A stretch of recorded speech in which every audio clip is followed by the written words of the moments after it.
Ahora tenemos la oportunidad de dialogar con el doctor Santiago Levín, médico psiquiatra, presidente de la Asociación de Psiquiatras Argentinos.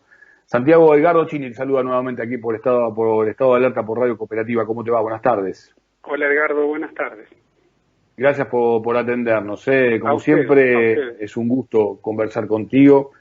Sabemos de la tarea que realizás, de lo ocupado que estás, así que valoramos mucho que te des unos minutos para poder conversar con nosotros y ayudar a nuestra audiencia a pensar que, Santiago, digo, porque el otro día, por ejemplo, te pongo uno de los ejemplos de los muchos que hay, el caso de estos estudiantes de medicina de Rosario, y es por eso hago ahí el hincapié, digo, estudiantes de medicina que realizan una actividad de fiesta, de relajación, sin protocolos y demás, y son quienes en verdad prontamente van a ocupar el lugar de aquellos que hoy por hoy están enfrentando como nadie esta situación del COVID, digo, médicos, enfermeros y demás, ¿no? ¿Cómo se puede explicar esto? Si tiene alguna explicación, bueno, te lo pregunto a vos porque sos un estudioso de la psiquis humana, ¿no? Edgardo, mira, el título de médico no es un seguro contra la estupidez ni contra la necedad. El ejemplo lo podemos ver en médicos que ya están recibidos y que trabajan en los medios sembrando dudas en relación a la segunda ola, sembrando dudas en relación a la eficacia de las vacunas, es decir, médicos con matrícula otorgada por el Ministerio de Salud de la Nación, que abiertamente mienten a la población, en algunos casos con audiencias muy grandes, y siembran la duda, la duda y la confusión, que en tiempos de crisis sanitaria y de pandemia debería ser considerado un delito. O sea que no es necesario ser médico para evitar la estupidez ni tampoco ser joven, digamos. No hace falta, la estupidez se puede evitar desde cualquier grado académico, desde cualquier cargo público, etcétera. Ahora, Vivimos... ¿es estupidez o es desidia, mala intención, tiene otro tipo de carga y en todo caso cómo enfrentan después las miradas y en la convivencia con sus colegas, ¿no? La calificación es difícil porque, bueno, hoy es lunes a la tarde, seguramente a mí se me va a ocurrir una mejor mañana a la tarde, pero claramente son posiciones que promueven el negacionismo, y muchas de esas provienen de los grandes medios de comunicación. A mí me preocupa más, yo no quiero sacar el foco de estos estudiantes de medicina cuyo ejemplo vos traes, porque me parece repudiable. Como docente de la universidad, de la carrera de medicina, me avergüenzo de escuchar eso, pero al mismo tiempo quisiera poner por encima del nivel de indignación situaciones similares pero producidas desde los grandes medios de comunicación que llegan mucho más lejos que una sola fiesta clandestina y que sin decirlo explícitamente las promueven. Sí, porque nosotros venimos, disculpame un segundito, Edgardo, nosotros venimos proponiendo hace muchos meses hacer énfasis en la comunicación, pero no la comunicación que solamente informe. Hoy por hoy podemos considerar que la población está informada. El que se pone mal un barbijo, no se pone mal un barbijo por falta de información, sino por falta de motivación, por falta de comprensión de que esto es un fenómeno colectivo, es decir, si uno lo quisiera poner filosóficamente, por falta de amor a los demás. Y la comunicación social no sirve únicamente para vehiculizar información, como erróneamente me discutía hace unos meses un funcionario. La comunicación social también sirve para construir comunidad, para enseñar, para persuadir, para volver a construir tejido social roto. Una comunidad no se comporta como comunidad solamente porque alguien levante la mano y diga, muchachos, estamos en pandemia. Una comunidad que ha venido transitando décadas de discursos, de narrativas individualistas, no es todo culpa de los periodistas, Edgardo, ni mucho menos. Cuando yo digo medios de comunicación me refiero a grandes aparatos ideológicos que tienen fines políticos, económicos muy particulares, no periodistas. Sí, sí, no, está claro. Incluso, a ver, una de las cuestiones que nosotros solemos repetir es que ser argentino es un trabajo extra y bueno, cada uno verá, pero por ahí eso se puede trasladar también a otras nacionalidades, pero digo, en el sentido de tener que batallar para encontrar las verdades, ¿no? Si cabe, o por lo menos lo más cercano a ellas, en medio de todo este tipo de disputas. Pero a veces lo que pasa es que tampoco hay señales claras en las condenas, porque uno ya al otro día de lo que ocurrió, y digo, lo menciono una vez más y pasamos a otros ejemplos, porque hay muchísimos, pero al otro día de lo que ocurrió esto de estos estudiantes de medicina en Rosario, uno esperaba que la universidad reaccionara, condenándolos a muchos de ellos, por lo menos a no permitirles que terminar las materias, cursarlas en un corto plazo. Ahora sí, la Cámara Federal de Casación... O al menos hacer una declaración pública muy contundente. Claro, porque digo, ¿cuánto tiempo van a tardar en arrepentirse?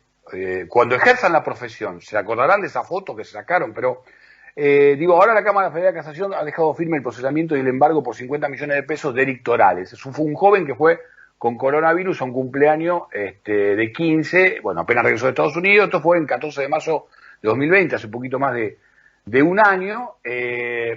Esta información, más allá de que no conozco la defensa de electorales, qué dijo de por qué este chico fue, donde además terminaron falleciendo gentes queridos de él, digo, estos casos deberían ponerse mucho más arriba en superficie y darse a conocer por un lado para saber que hay castigos, como en el caso también de las fiestas clandestinas y demás. Y por otro lado, que haya arrepentimientos y que hay dolores que te provoca llevar adelante este tipo de actitudes.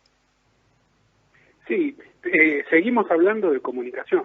Yo insisto, aún a riesgo de cansar un poco al entrevistador, es decir, a vos y también a la audiencia, la pandemia abre múltiples dimensiones de análisis y de intervención sanitaria y política.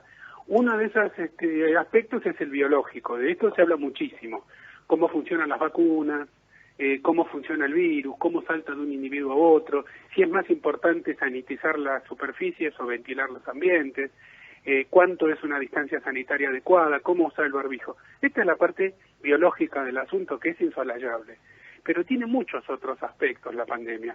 Uno de ellos es el aspecto comunicacional. No solo porque es la primera pandemia de la era digital, transmitida 24/7 sin parar, sino porque se ve con mucha claridad los intereses contrapuestos. Tal vez, si hubiera que hacer un comentario global de todo el planeta, yo diría que esta pandemia nos ha mostrado que no nos estamos comportando como un conjunto humano.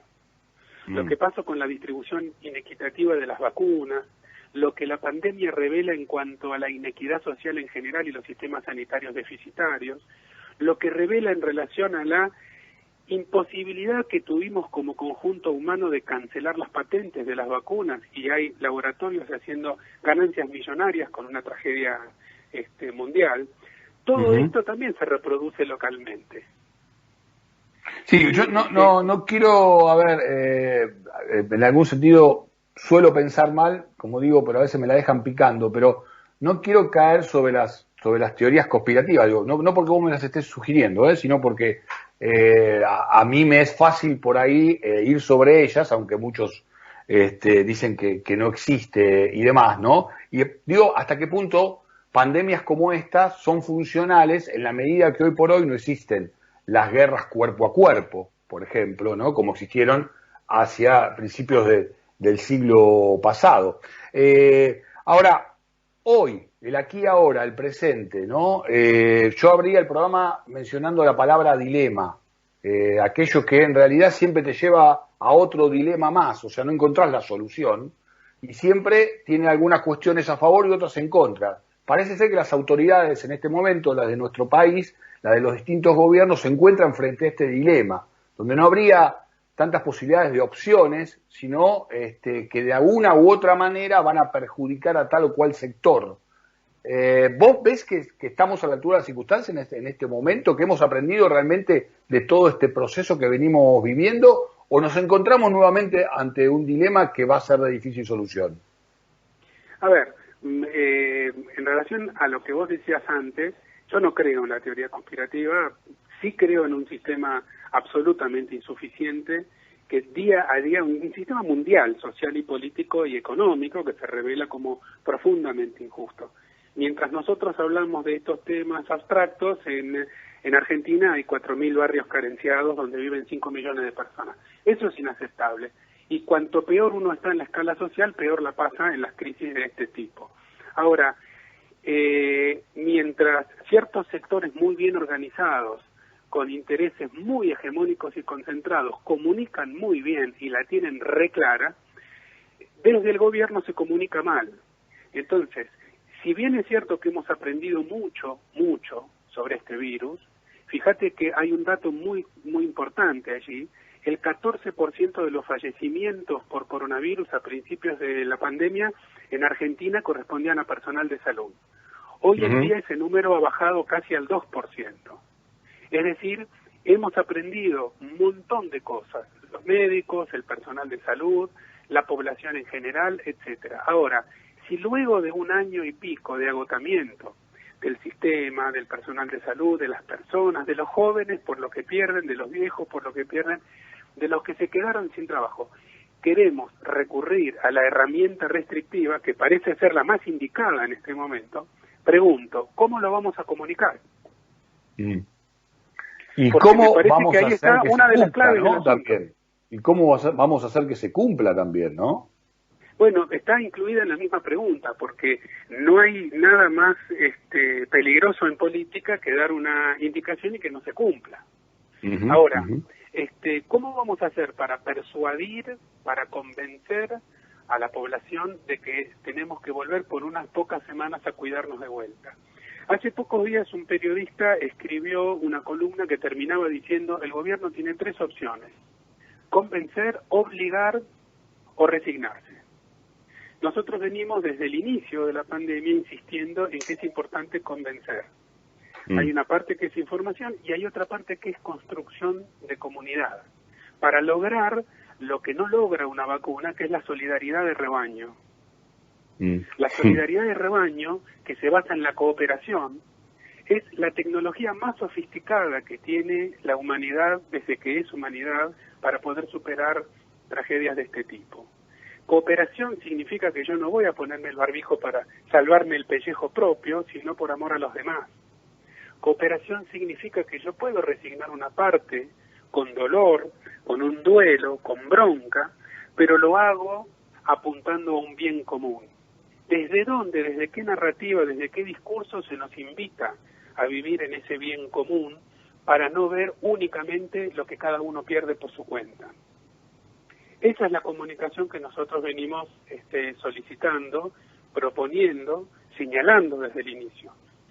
Esa es la utopía, esa es la utopía, ese es el horizonte, ¿no? Hacia uno donde debe caminar, y debemos caminar colectivamente, aunque quizás se nos estire y no terminemos llegando, pero obviamente que es el camino correcto. Abrís muchas puertas, Santiago, la verdad que nos quedaríamos conversando contigo largo rato, sé que tenés una agenda muy cargada, te mandamos un abrazo grande y gracias por estar aquí con nosotros. Abrazo por ustedes y muchas gracias por el llamado. El doctor Santiago Levin, médico psiquiatra, presidente de la Asociación de Psiquiatras